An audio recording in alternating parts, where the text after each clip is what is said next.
It's 2001, and Ja Rule has just dropped his most successful album, Pain Is Love, under Murder Inc. Records. The album debuted at #1 on multiple Billboard charts, selling over 361,000 copies in its first week. Murder Inc. was already making waves in the US, but this album thrust them onto the international stage. Not only did it feature some of the most iconic R&B tracks to date, but it also showcased a roster of new talents in the label. Among them was Tiffany Lane, better known as Charli Baltimore. Before signing with Murder Inc., Charli had already gained some attention due to her relationship with Biggie a few years earlier. The two met at a Biggie concert in her hometown Philadelphia in 1995, where they exchanged phone numbers after taking photos together. That brief encounter sparked what became a 2-year relationship that would change Charli's life. One day, Charli left a rap on Big's voicemail. As soon as he heard it, Biggie was impressed with her style. Without hesitation, he called her back and encouraged her to keep writing. I called his beeper one day and did a rap on his voicemail. He called me right back and said, "Did you write that? It's kind of cool. You should keep writing." From that moment, Biggie began to nurture Charli as a rapper, and not long, he introduced her to Lance Rivera, who signed her to Entertainment Records. She did a couple of singles like Money, Stand Up, Gumble, and Huff, which saw moderate success building up to her first studio album, Cold as Ice. Although the album was highly anticipated, it faced continuous delays and was ultimately shelved.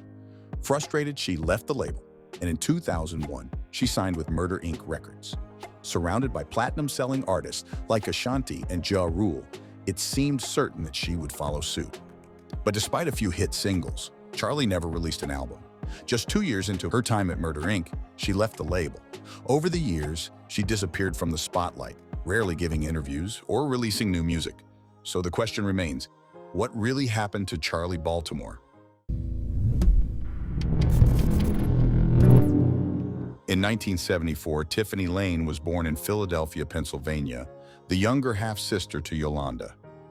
Raised by a German father and an African-American mother who were rarely home due to demanding jobs, Tiffany found herself under the care of her older sister. It was in this space of uncertainty and loneliness that she began to develop a love for poetry, a passion that would eventually evolve into a deep interest in rap after hearing legends like Rakim and Big Daddy Kane.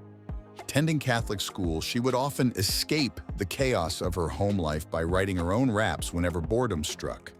But behind the verses and dreams, her reality was far more painful. In the 10th grade at 16 years, she became pregnant with her first child, India. Her teenage years were marred by 4 years of physical abuse at the hands of a boyfriend, even while she was carrying her child. She explained this in an interview with Vibe magazine. "I remember one time he had the door shut, and I was supposed to knock, but I didn't. I walked in, and he and 3 guys were playing a dice game. I walked out with a black eye." Despite the abuse and the challenge of raising a child so young, Tiffany kept moving forward, determined not to let her circumstances define her. And then came 1995, a year that proved to be a major turning point in her life. Early in the year, she gave birth to her second daughter, Siani, but she didn't let that slow her down. She pushed herself even harder, and later that year, she graduated from Pierce College with certification as a paralegal. But perhaps the most unexpected event of that year was a concert in her hometown, Philadelphia, that would change everything, and it was none other than Biggie who was set to perform. If you've learned anything so far, it's probably that this wasn't just an ordinary concert for Tiffany. When asked about it, Tiffany once said this, "I guess the best way to describe him would be like Barry White. He could charm you out of anything, even your clothes." Smalls had recently separated from his wife, vocalist Faith Evans, and so it came natural that the two would start dating not long after. Tiffany would, however, find herself in a love triangle with Faith Evans still in the picture, but more on that later. Tiffany Lane was content with being Big's girl and played that role very well, but she had her own ambitions too and desires she wished to fulfill, which is what led to her leaving one of her raps on Big's voicemail. It turned out great, and Biggie was so convinced that he started to nurture her career. It is then that she picked up the moniker Charli Baltimore, taken from the character played by Gina Davis in the 1996 film, The Long Kiss Goodnight. Not long, she signed with Entertainment Records, and her singles didn't take long to materialize. An important detail many don't know is Biggie planned a hip-hop trio that would include himself, Baltimore, and Jay-Z to be called The Commission. But those plans were dashed by Biggie's murder in March of 1997. Biggie's death hit hard, but it was the latest in a series of devastating blows. In 1996, her father passed away after battling cancer. Shortly after, the father of her younger daughter, Siani, committed suicide, and a close friend was killed. Then Big was murdered in 97. Nothing seemed to go right for her, and the weight of it all drove her into a deep depression.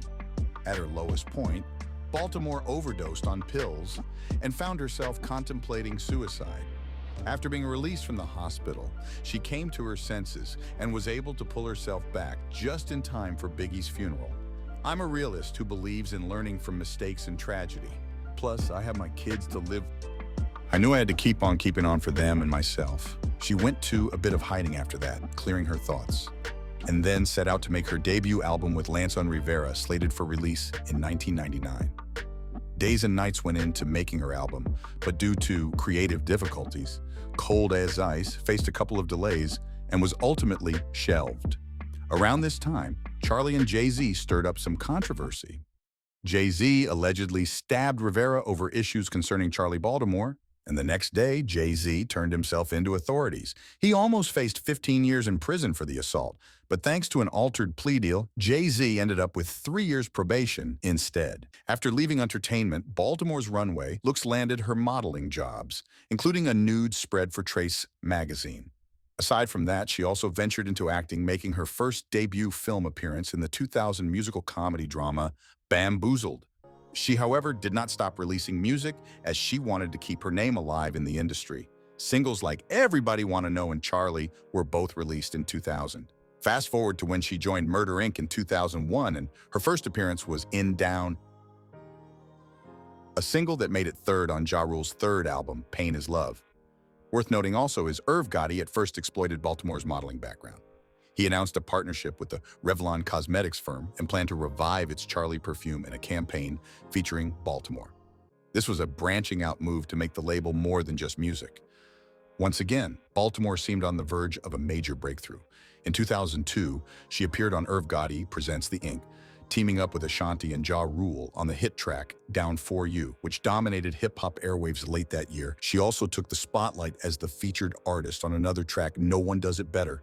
A fresh round of interviews showcased Baltimore as a sharp, career-savvy artist despite the obstacles she had faced. Don't let anybody stop you. I had a lot of people trying to stop me, and I don't think that it's fair for a record label to say to me, well, let's not, emphasize too much on the fact that you have 2 kids or baby when you were 15. In 2003, she went on an international tour with Ja Rule and Ashanti, but the following year, she parted ways with Murder Inc. Notably, the split wasn't due to tensions between the label's many female artists. As Baltimore shared with Askman.com, people expect there to be friction, but we get along very well. According to Charli, Irv Gotti wasn't ready for Murder Inc. to blow up so quickly. He had a lot of artists under his wing, and managing everyone's career at the same time became overwhelming. I don't think that Irv was absolutely prepared for everything that came with that much success. Ja Rule and Ashanti sold a lot of records, but in doing so, they drew most of the attention away from the other rising stars at Murder Inc. The likes of Vita, who was Murder Inc.'s first lady, would leave the label without releasing an album.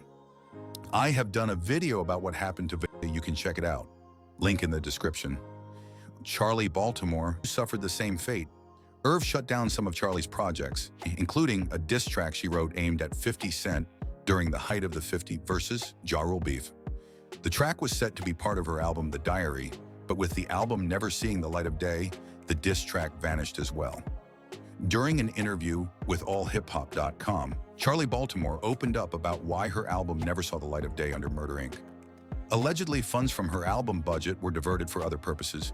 More specifically, Irv Gotti reportedly used the money to get high. When the budget was depleted, Def Jam provided additional funding specifically for Charli's project. However, Gotti allegedly misused that money as well. At the time, Charli's album was completely finished, and Irv even expressed satisfaction with it, promising to promote the release. But Irv didn't hold his side of the bargain. After leaving Murder Inc., Charli briefly became an unofficial member of the game's Black Wall Street, where she recorded more diss tracks aimed at 50 Cent. However, her time with Black Wall Street was short-lived. In 2008, she re-signed with Murder Inc. and was set to release a project called True Lies.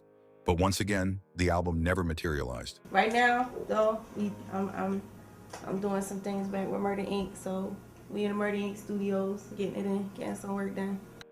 After that, she has gone on to release 2 mixtapes and featured in a couple of singles, including a Machine Gun remix featuring Sally Anthony. Regarding her personal life, Charli had 2 daughters by the age of 21, India Lane and Siani Lane, each from different fathers. It was also at 21 when she met Biggie, and they began what would become a 2-year relationship. At the time, Biggie was going through a divorce with vocalist Faith Evans, but still spent time with Lil' Kim. While Charli claims to be on good terms with Faith Evans, the same can't be said for Lil' Kim. Charli has expressed that Kim shouldn't call herself Big's girl, believing Kim was merely a side piece who benefited from her relationship with Biggie.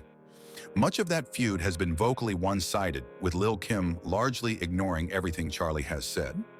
Here's a video with Lil' Kim and Charli in the same room, and no words are exchanged. Where are we going? Right.